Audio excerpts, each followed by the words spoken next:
Zita rokuberekwa rinonzi Oswell Sandey.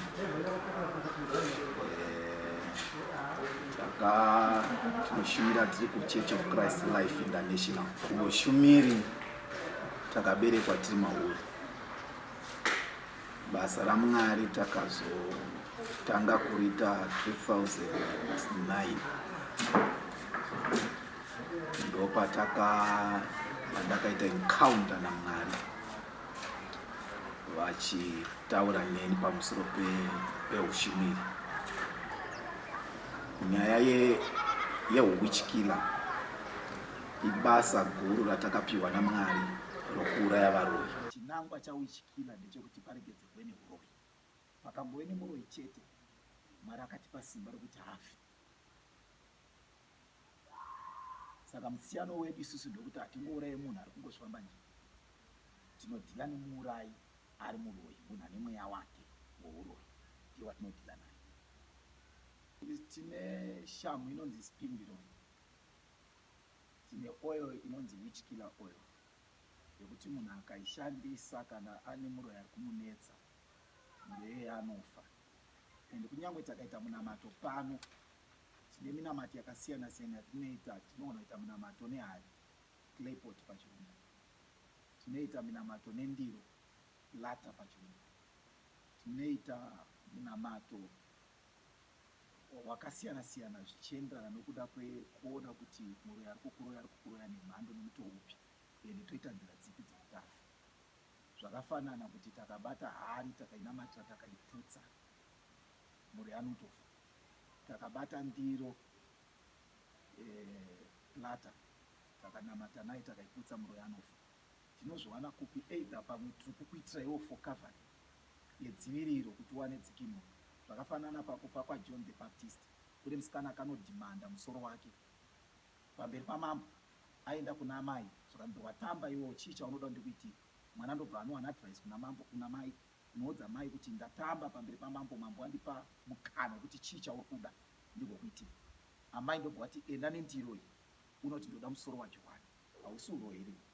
Uroyi wekuti someone is demanding the head of someone. Ari kuda musoro womunhu. Johani akatodimburwa musoro wake akaiswa mundiro. Saka isusu munhu asati kune varoyi vanogona kushandisa ndiro, vanogona kushandisa hari.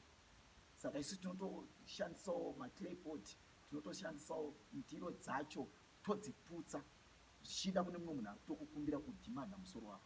Saka takakunamatira iwowo, pane munhu akisa chiga cherufu kwauri, takuchidzoserazve chodzokera kwaari. Achera gomba, Bhaibheri rinoti ndiye ngaapinde mugomba rake. Bhaibheri rinotaura kuti Dhavhidhi anonzi murume wemwoyo waMwari, akaita munamato wehondo, munamato wokuuraya. Anoti sumukai Jehovha, wengi wangu ngawaparare nokuti wakanitsvagira mhosva pasina. Kune mumwe munhu asingatende zvandiri kutaura idzi nonsense kwaari bhozi asati aroyiwa. Hwana usati wambodzingiswa basa nemumwe munhu. Hwana usati wambofuma gumbo rakatarisa kuseri. Hwana usati wambofuma mwana asimo mudumbu, iwe wanga watone 9 months watotenga preparation. Kana wakasanganisa neproblem yasoona kuti this is not normal, it's a witchcraft, unotenda pane zvandiri kutaura kuti muroyi haafani kurarama, ngaaurayiwe. Ende unototsvaga witchkiller kuti ndibetsere padambudziko raitika. Dhavhidhi anoti vakanditsvagira mhosva pasina, sumukai Jehovha, wengi wangu ngawaparare. Ende munamato waDhavhidhi anoti nevana vavo ngadzive.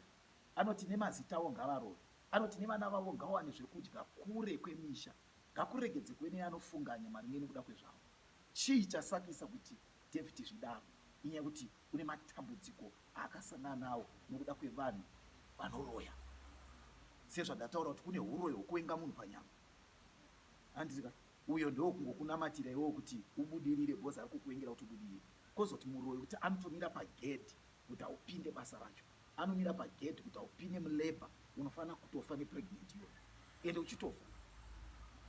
Kune vanhu izvezvi vanorota usiku achida kubayiwa nebanga.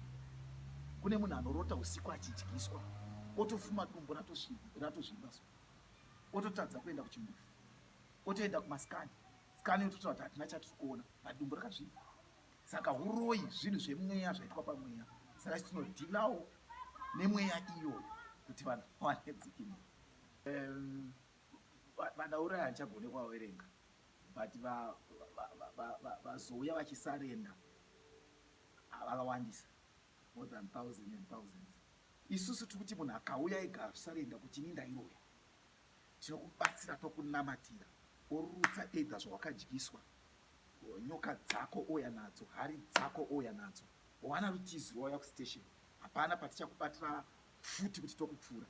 Munhu auya ega kustation kuti ndauraya nini, habatirwe futi nemupurisa, haizida kumufuta, toda kutomushuta. But kana wambotiza, tinokutsvaga mange nefuti. Saka ndiri kuti zvoni munhu anoroya akauya ega kuti ndinoroya, ndauya nezvinhu zvangu, tinotobetserana owana dzikinuro paupenyu hwake kuna Mwari.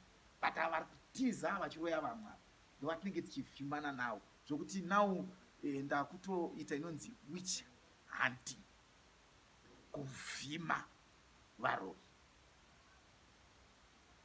Munei muchivatsvaga sei? Nemunamato.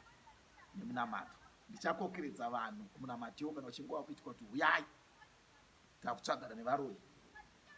Mashoko andoda kupa kuvaroyi ndekuti ngavasiye uroyi. Sewatakaona uchiitika wakazotongwa naSolomoni. Mumwe anga ararira mwana wake, ndobva afa, ndobva atorawo mumwe, ndobva atanga kupa mukaka. Munoziva kuti nowadays wakaona munhu achingofamba, mumwe munhu anoona anga achirwara, either ane cancer, either ari HIV positive, motorwa mwana wenyimimi nanext door okusirai chitunha, obva atora wenyimimi mupenyu otanga kumuyamwisa, zvichida ari kumuyamwisa mukaka une poison because yane utachiwana urwere hwanawo, uroyi futi. Saka tikupa warning kune vanoroya kuti ngavape upenyu hwavo kuna Kristu, because vakasapa upenyu hwavo kuna Kristu, hama dzavo dzakauya takavatarisa ende vari kuzofa.